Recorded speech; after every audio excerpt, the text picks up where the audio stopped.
Lesihlahla abanye bathi imbuya, abanye bathi utyudu.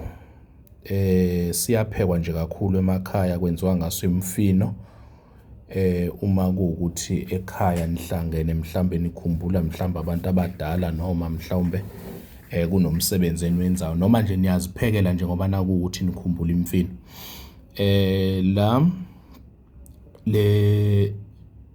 Lesi sihlahla siba nembali, ngizothi imbali noma imbewu, imbewu yakhona. Imbewu yakhona-ke ile, imbewu yakhona iyona imbewu yakhona lesi sihlahla. So uyakha nje, ukhe le mbewu yakhona ubese uyayibilisa. Uma uwumuntu ohlushwa iqolo, ohlushwa amathambo, umuntu ohlushwa amathambo, uma uwumuntu ohlezi ukhala mhlambe ngamathambo abuhlungu, umgogodla obuhlungu, hamba-ke uyofuna le mbewu yawo ulentuzana yawo utyudu, noma ilentuzana imbuya. Ukuthathe kube kuningana, kusho ukuthi-ke ngalowo nyaka, ngaleso sikhathi anizukuba nayo-ke imbuya again, ngoba phela uzobe uthathe imbewu le yakhona. Thathe lento uyibilise.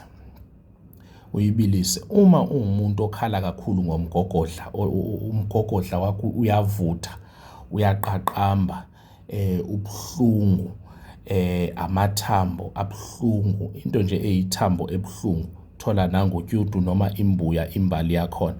Uyinqamule, uyithathe, uyipheke, uyibilise, ubilise, ubese ulokane uziphuzela nje into engango-half wemagi ekuseni, 1 hour before meal, uphuze i-half yemagi ntambama mase udlile sowuzolala.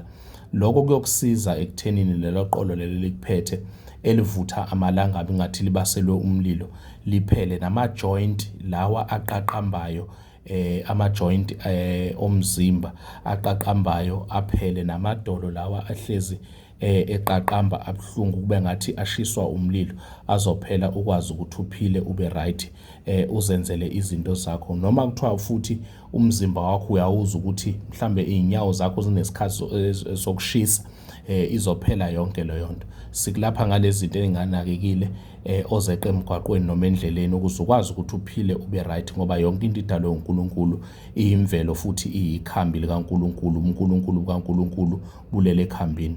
Ngithinte-ke kule namba 083 9471 856. Umaqethuka, siyabonga.